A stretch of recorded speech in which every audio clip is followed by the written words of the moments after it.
হিন্দু খুনের অভিযোগে খড়গপুরে শুভেন্দু অধিকারীর পদযাত্রা। ছবি দেখাবো।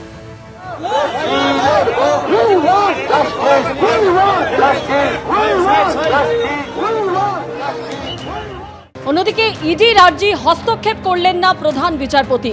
14ই জানুয়ারি হবে তৃণমূল ও ইডির করা মামলার শুনানি। এর আগে আপনারা জানেন যে বিচারপতির এজলাসে যে বিশৃঙ্খলা তৈরি হয়, এই বিশৃঙ্খলার জেরে আজ শুনানি স্থগিত হয়ে যায়। এজলাসে বেনজির বিশৃঙ্খলা তৈরি হয়। হাইকোর্টে বিশৃঙ্খলায় ইডি এবং তৃণমূলের মামলার শুনানি স্থগিত হয়ে যায়। 14ই জানুয়ারি হবে ইডি ও তৃণমূলের মামলার ফের শুনানি। আর এরপরেই ইডির তরফে প্রধান বিচারপতির কাছে আবেদন জানানো হয় যাতে আজই শুনানি হয়, কিন্তু তাতে হস্তক্ষেপ করলেন না প্রধান বিচারপতি।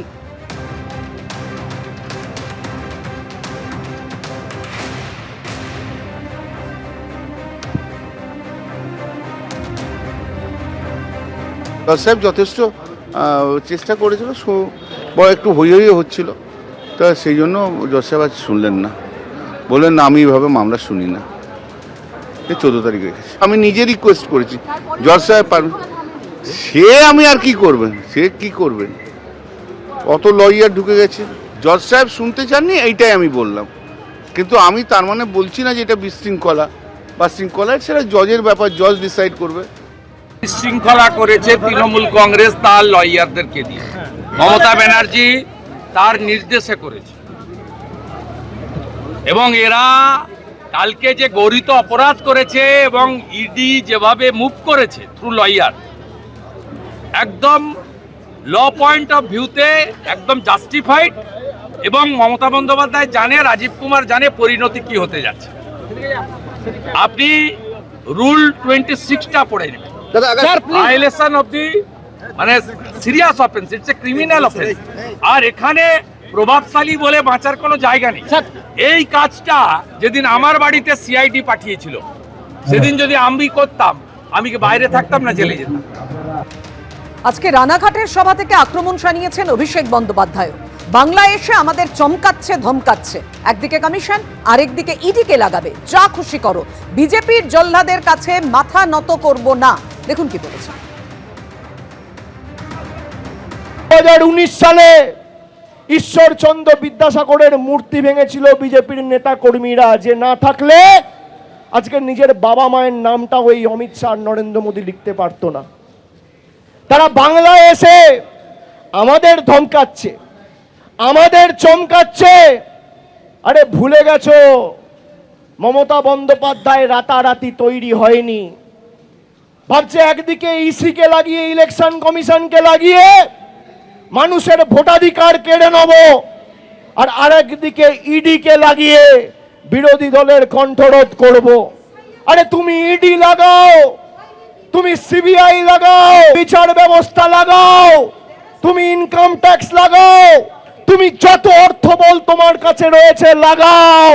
বাংলার মানুষ বিজেপির জল্লাদদের কাছে আর দিল্লির জমিদারদের কাছে মাথা নত করবে না।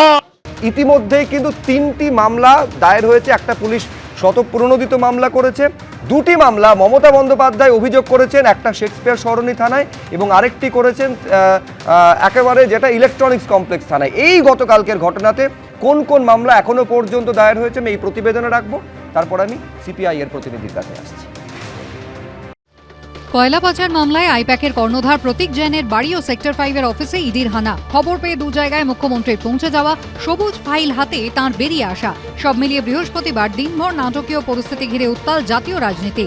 এরপর একদিকে যখন প্রেস রিলিজ প্রকাশ করে কাজে বাধা দেওয়ার অভিযোগ তুলেছে ইডি, তখন অজ্ঞাত পরিচয় ইডি আধিকারিক ও সিআরপিএফ এর বিরুদ্ধে শেক্সপিয়ার সরণি থানা ও বিধাননগরের ইলেকট্রনিক্স কমপ্লেক্স থানায় 3টি মামলা দায়ের হয়েছে।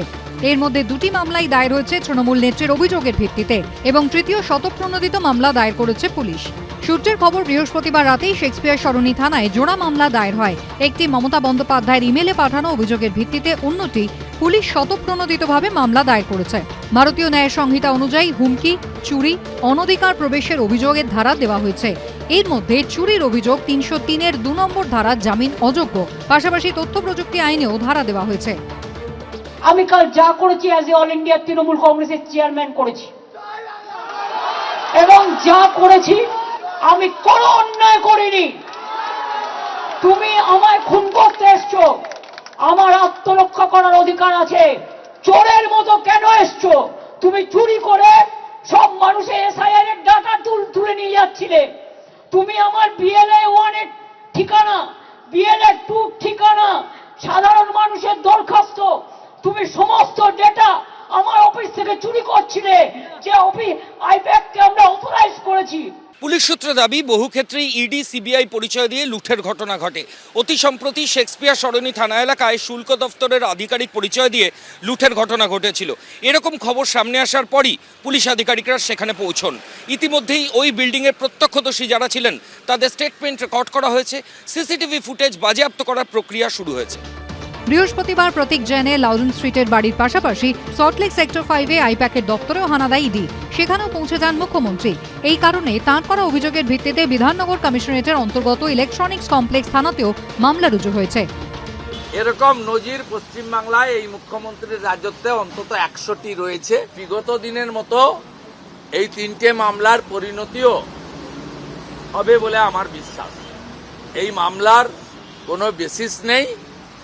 সরকারি দল সরকারি তন্ত্রকে ব্যবহার করে দলদাস, কলকাতা পুলিশের নগরপাল, মনোজ বর্মা এসব মামলা করেছেন মুখ্যমন্ত্রীর গুডবুকে থাকার জন্য। এই রেট আসলে কিছুই নয়। ভোটে তৃণমূলের সাথে পারবে না, রাজনৈতিক লড়াইতে পারবে না, তাই পলিটিক্যালি এজেন্সিকে ব্যবহার করে যত রকমের অসভ্যতাম করা সম্ভব অমিত শাহ এবং তার বাহিনী সেই কাজ করছে। কিন্তু ওই যে যতই করো হামলা আবার জিতবে বাংলা, যতই পাঠাও ইডি নবান্নে ফের দিদি। অন্যদিকে বৃহস্পতিবারই ইডির তরফে প্রেস বিবৃতিতে দাবি করা হয়, মমতা বন্দ্যোপাধ্যায় প্রতীক জৈনের ঠিকানায় আসেন এবং মূল প্রমাণ ইলেকট্রনিক ডিভাইস সহ গুরুত্বপূর্ণ নথি নিয়ে বেরিয়ে যান।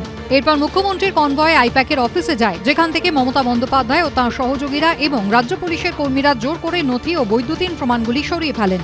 এই ঘটনায় সিবিআই তদন্তের দাবিতে আবার হাইকোর্টে মামলা করেছে ইডি। ময়ূক ঠাকুর চক্রবর্তী, আবির দত্ত, উজ্জ্বল মুখোপাধ্যায় রিপোর্ট, এবিপি আনন্দ। রবিশঙ্কর প্রসাদ বলছেন মমতা বন্দ্যোপাধ্যায়কে এই রাজ্যে একটা সঠিক তদন্ত হতে দেবেন না।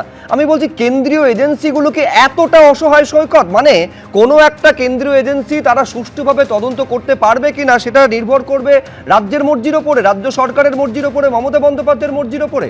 এরপরে তুমি কি প্রত্যাশা করো কোন কেন্দ্রীয় তদন্তকারী সংস্থা এখানে সুষ্ঠুভাবে তদন্ত শেষ করতে পারবে? একদম সুব্রতা, দেখো আমরা তো এই রাজ্যে 19 অব্দি বিরোধী দলে শক্তিশালী অবস্থানে ছিলাম, 21 অব্দি প্র্যাকটিক্যালি বিধানসভায়। আমরা সারদা নারদা রোজভ্যালি একের পর এক চাকরি চুরিতে আমাদের আইনজীবীরা মামলা লড়ে তৃণমূলের নেতাগুলোকে জেলে ঢোকাতে পেরেছিল। আজকে কি অসহায় অবস্থা ভাবো, এই দিদি ইডি মোদির এই যাত্রাপালার মাঝখানে দাঁড়িয়ে আমাদের তো দিদির যা ভাষণ শুনলাম তাতে বুঝতে পারলাম এই রাজ্যে তৃণমূল দলের আর কোনো রাজ্য সভাপতি সহসভাপতি আর কেউ নেই, সব আইজি ডিজি এরা হচ্ছে তৃণমূলের সহসভাপতির ভূমিকায় অবতীর্ণ হয়ে গেছেন। আমরা তো এতদিন দেখতাম তৃণমূলের লোকাল ব্লক প্রেসিডেন্টের ভূমিকায় ওসি ভূমিকা পালন করে, আর আজকে আইপিএস অফিসাররা তৃণমূলের নেতার ভূমিকা পালন করছে। আর তৃণমূলের তো আর কোনো পার্টি অফিস নেই, কালীঘাট এই তপসিয়া এগুলো আর নেই, সব আইপ্যাকে চলছে।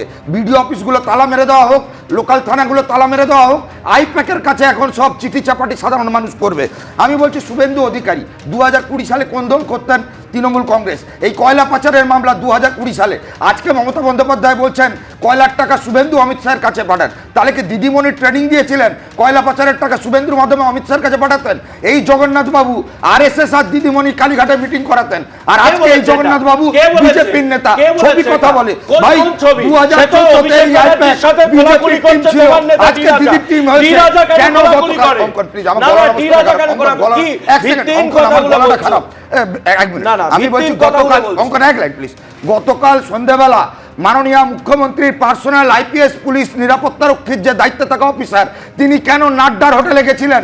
এর উত্তরগুলো কারা দেবে? এই দিদি মোদি সেটিং এর মাঝখানে এই রাজ্যে একটা দুর্নীতি তদন্ত হবে না।